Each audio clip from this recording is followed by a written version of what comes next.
$100 million.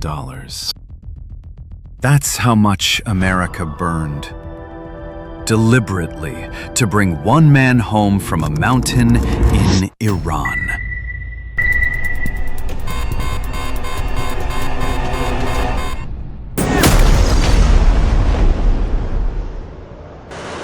That man was me, and this is what actually happened. 36 hours. A mountain that wanted to kill me, and a technology so classified it had never been used on a human being before. April 3rd, 2026. Day 37 of the Iran War.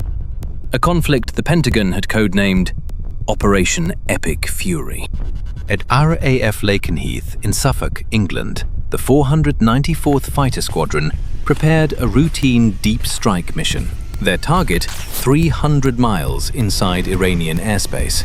The aircraft, an F-15E Strike Eagle. Call sign, Dude 44. 2 crew, a pilot up front and a weapons systems officer behind him, a colonel.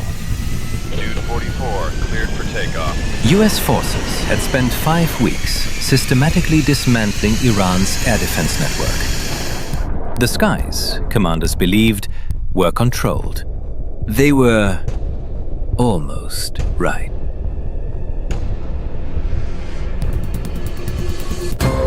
At 4:40 in the morning, Iranian local time, everything that could go wrong did. 37,000 feet above southwestern Iran, 4:43 in the morning.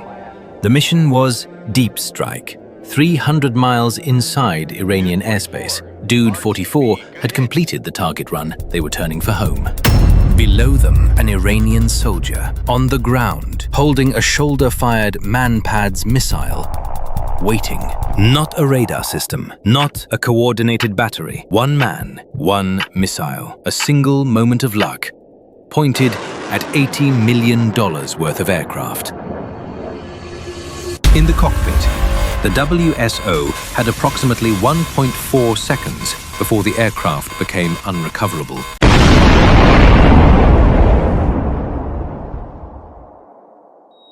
I felt it before I heard it. The jet shuddered. Not turbulence, something final. Like the aircraft just decided it was done.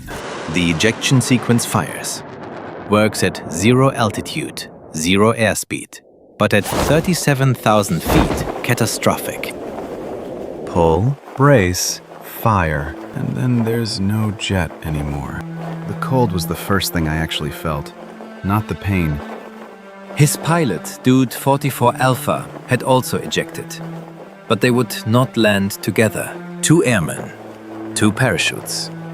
Miles apart in the same dark Iranian sky. Both alive, both unaware that the other had ejected at all. Below them, somewhere in the dark, the Zagros Mountains, one of the most rugged and remote ranges on Earth. Province of Kogiluye and Boye Ahmad. Population sparse, terrain vertical. Cellular coverage, none. I couldn't see my pilot. I couldn't see anything below me but black.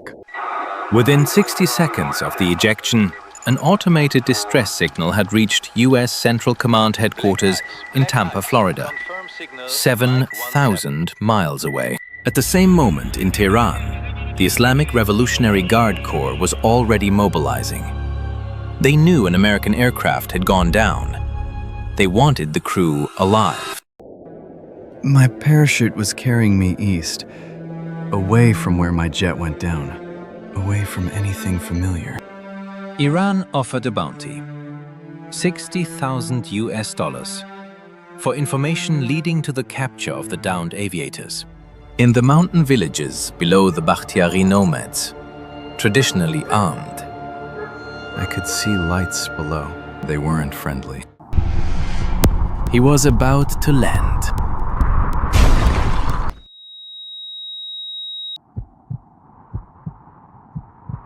The first thing was the silence. No engine, no wind, just me. On the ground. He landed hard on jagged rock. His left shoulder took the impact. His ankle twisted under him. The suit tore. He was bleeding. I did the inventory first. That's what they train you for. Can I move? Yes. Can I see? Yes. Am I bleeding? Yes. The ankle was bad. Combat aircrew training calls it SERE. He had minutes, not hours, before they reached him. I tore a strip from my suit and wrapped my forearm. The shoulder would have to bleed. The ankle was broken. I couldn't run. Across a 15-kilometer radius, IRGC units were moving in. Local hunters, tribesmen with rifles, all converging on his coordinate. I looked up the mountain. Steep, rocky, cold.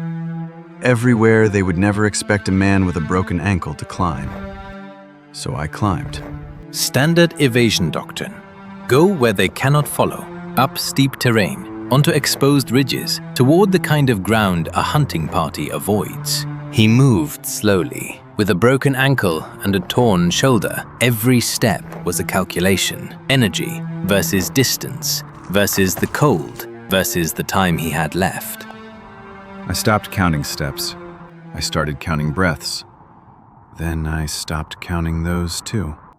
300 vertical meters, 7 kilometers of horizontal distance, 40 minutes of climbing on a foot that should not have been bearing weight. Then he found it. A narrow crevice in the rock face, just wide enough for one man, just dark enough to disappear. Within minutes of the crash, every American asset over Iran shifted toward one piece of wreckage, and the man hiding beside it.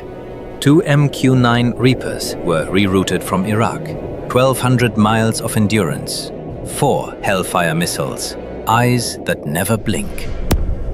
Their job was simple: find the Iranian search parties closing on the pilot and erase them before they got there.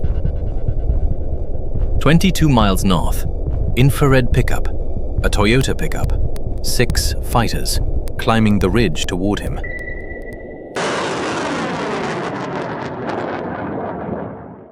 I heard it before I saw it. A thump, then nothing, then another. The Reapers had bought him hours, but the Iranians had thousands more men, and the CIA needed time.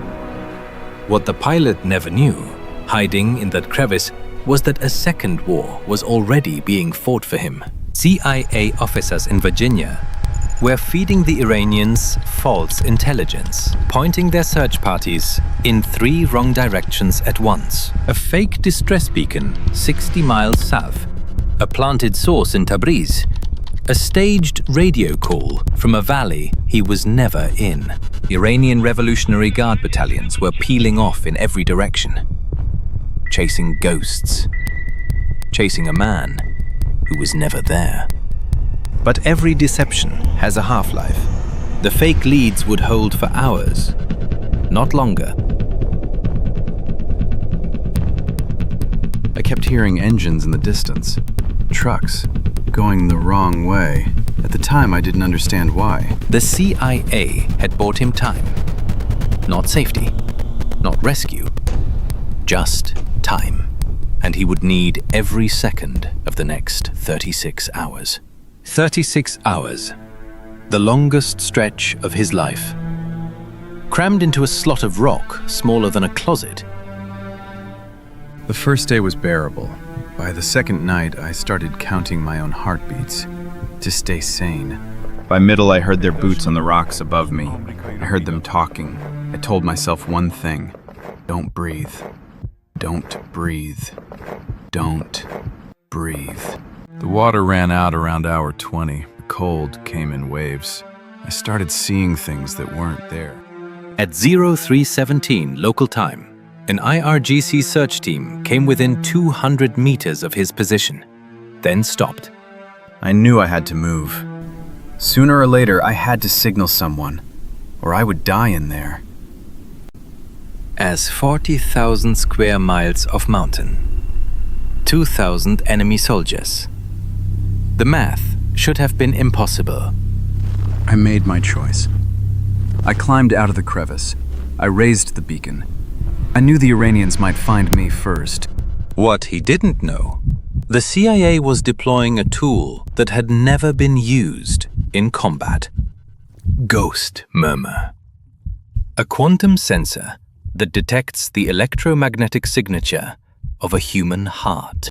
From 40 miles away, in total darkness, through solid rock. 0451, Greenwich Mean. A single coordinate appeared on the wall. I knelt on the ridge. I waited.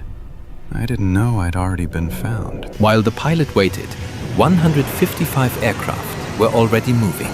The largest combat rescue in modern history. FA-18s launched from carrier decks. F-22 Raptors formed the protective umbrella. 4 bombers, 64 fighters, 48 tankers, 13 rescue aircraft. Operation Epic Fury. 7 hours over Iran in darkness. 7 simultaneous decoy strikes. The deception from Langley still holding the Iranians on wrong roads. 100 bombs cratered the roads. No Iranian reinforcements would reach the site. General Dan Kane called it one of the most challenging and complex missions in US Special Operations. And inside the formation, 3 little birds banking toward one mountain. The little birds dropped. SEAL Team 6 hit the ridge running. The first IRGC squad on the mountain didn't have time to call for backup. But 200 Iranian soldiers were already moving up the valley. Then the A-10 Warthog came in low. Built around a 30mm cannon, nothing fires faster. Anti-aircraft fire came up from the rocks. The A-10 deployed flares and held its angle. It could have broken off. It didn't. The A-10 stayed on station above the team. I heard the boots running up the ridge. American voices. I stood up. 36 hours after ejecting over Iran, Dude 44 Bravo was no longer alone. The first thing they did was check the wound. Around them, the SEAL team held the perimeter. An MH-6 Little Bird touched down 60 seconds later. The window was closing. They carried me. 2 operators on each arm. I couldn't feel my legs. The Little Bird lifted off the ridge with 7 men aboard, out of Iran. For the first time in 36 hours, I exhaled. The total cost of the operation, roughly $100 million. Fuel, munitions, sorties, 155 aircraft. A second crew member ejected that night. His status remains classified to this day. $100 million to bring one man home. Was it worth it? Someone told me later, they never leave anyone behind. I came home. I will spend the rest of my life trying to be worth it. Worth the lives that flew that night. Worth the people who came for me. The largest combat search and rescue operation since the Vietnam War. Operation Epic Fury. To the ones who came for me, thank you. If this story moved you, subscribe. More true stories of the missions history forgot are coming.